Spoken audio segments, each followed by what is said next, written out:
مرد ہو, عرب میں ایسے شریف کم پائے جا رہے ہیں جو دوسروں کی مدد اس طرح سے کر دیا کرتے ہوں اور اجرت نہ لیتے ہوں. آپ نے یہ تو بتایا کہ میرا تعلق قبیلے قریش سے ہے. قبیلے قریش میں ایسے شریف لوگ پائے جا رہے ہیں. میں نے سنا ہے کہ قبیلے قریش میں محمد ابن عبداللہ پیدا ہوئے ہیں جو نبوت و رسالت کا دعویٰ کر رہے ہیں. اے عرب کے سرائے شریف مرد, کیا تم ان کو جانتے ہو؟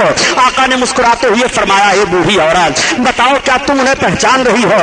اس عورت نے کہا, میں ان کو پہچان کر کیا کروں گی؟ میں نے سنا ہے کہ ان کی بولی جو سن لیتا ہے وہ اپنا مذہب چھوڑ دیتا ہے, ان کا دین قبول کر لیا کرتا ہے. میں صرف اس لیے تم سے پوچھ رہی ہوں کہ تم بڑے شریف ہو اور نرم دل ہو, ان کے قریب نہ جانا, وہ بھی قبیلے قریش سے تعلق رکھتے ہیں. تب تک آقا نے ارشاد فرمایا, اے خاتون, جس مرد کے تعلق سے تم نے سنا ہے محمد ابن عبداللہ میں ہی ہوں, محمد ابن عبداللہ تم ہی ہو, تو سب سے پہلے مجھے کلمہ پڑھاؤ, اسلام میں داخل کرو. اللہ کے حبیب نے کلمہ پڑھایا اور اسلام میں داخل فرما لیا. میں عرض کرتا ہوں اے مسلمانوں, یورپ کے محققین نے جب مذہب اسلام کی تبلیغ کا یہ طریقہ دیکھا تو آج بھی کہنے پر مجبور ہیں کہ مذہب اسلام کو جس طرح سے پیغمبر اسلام نے پھیلایا ہے, اگر اخوت و محبت اور رحمدلی کا وہ پیغام پیش کر کے مذہب اسلام کی نشر و اشاعت کی جائے تو آج بھی دنیا کے گوشہ گوشہ میں صرف اور صرف مذہب اسلام ہوگا. یہ میرے سرکار اسلام کی تبلیغ فرما رہے ہیں. اسلام بڑھتا چلا جا رہا ہے, اسلام پھیلتا چلا جا رہا ہے,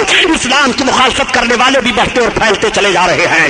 جب مخالفین حد سے زیادہ ہو گئے اور مار پیٹ دہاڑ شروع ہو گئی, حضرت بلال حبشی 8ویں نمبر پر ہیں جن کو بہت ستایا جا رہا ہے, خرید کر آزاد کیا گیا. حضرت امیر حمزہ اسی موقع پر اسلام لائے جب ابو جہل نے سرکار کو پتھر پھینک کر کے مار دیا تھا اور آقا کے سر اقدس میں پتھر مس ہو گیا تھا, خون نکلا تھا. حمزہ باہر گئے ہوئے تھے, آتے ہیں اور بیوی نے بتا دیا کہ قبیلے قریش کے نوجوانوں کو کیا ہو گیا ہے کہ محمد جیسے شریف اور امین صادق کو ایسے ایسے لوگ پتھر پھینک دیں, ان کو ناموس کی کا بھی خیال نہیں آ رہا ہے. اتنا سننا تھا کہ سرکار کے چچا حضرت حمزہ آگے بڑھے تھے, ابو جہل کو مارا اور اس کے سر کو پھوڑ دیا تھا, ہاتھ توڑ دیا تھا, بڑا ہنگامہ ہوا تھا. اور اس کے بعد حرم شریف میں گئے, میرے آقا نماز پڑھ رہے تھے. حرم شریف میں جانے کے بعد کہتے ہیں, اے میرے بھتیجے خوش ہو جاؤ, میں نے اس مردود سے تمہاری چوٹ کا بدلہ لے لیا ہے. آقا فرماتے ہیں, چچا جان اس وقت تک میں نہ خوش ہوں گا جب تک آپ کا کفر نہ ٹوٹ جائے. آپ نے عرض کیا, اے بیٹا, مجھے آپ کی خوشی منظور ہے, اگر کلمہ پڑھنے میں خوش ہو رہے ہو تو لو مجھے کلمہ پڑھاؤ, میں کلمہ پڑھ رہا ہوں. اسلام میں داخل ہو گئے, اسلام بڑھتا جا رہا ہے. 40ویں نمبر پر حضرت عمر فاروق اعظم ہیں, اسلام قبول کر رہے ہیں.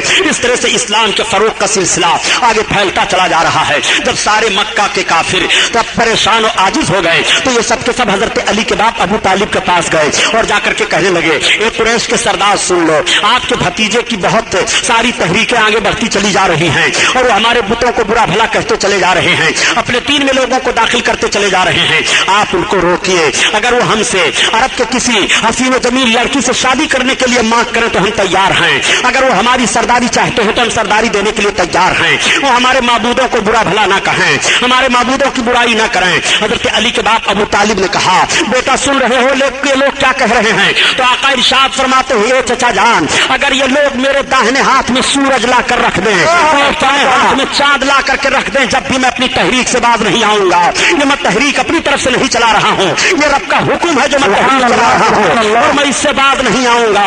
حضرت علی کے باپ ابو طالب کہتے ہیں, بیٹا ٹھیک ہے, تم اپنی تبلیغ کرتے رہو, لیکن اللہ کی مشیت دیکھو کہ حضرت علی کے باپ ابو طالب کو کلمہ نصیب نہ ہوا, وہ کلمہ پڑھ کر کے دنیا سے نہیں گئے. بہرحال ہم حضرت علی کے باپ ابو طالب پر کوئی بحث نہیں کرنا چاہتے ہیں. آقا کریم صلی اللہ علیہ وسلم کو ان سے بڑی محبت تھی اور پوری زندگی تک وہ سرکار سے محبت کرتے رہے. ایک موڑ ایسا بھی آیا تھا کہ شاب ابی طالب میں سب کے سب محصور ہو گئے تھے, یعنی عرب کے مکہ کے کفار نے کہا, اے سردار قریش ابو طالب, اگر بائیکاٹ آپ اپنے بھتیجے کا نہیں کر رہے ہیں تو ہم سب کے سب آپ کا بھی بائیکاٹ اور آپ کے سارے برادریوں اور سارے خاندان کا بائیکاٹ کر دیں گے.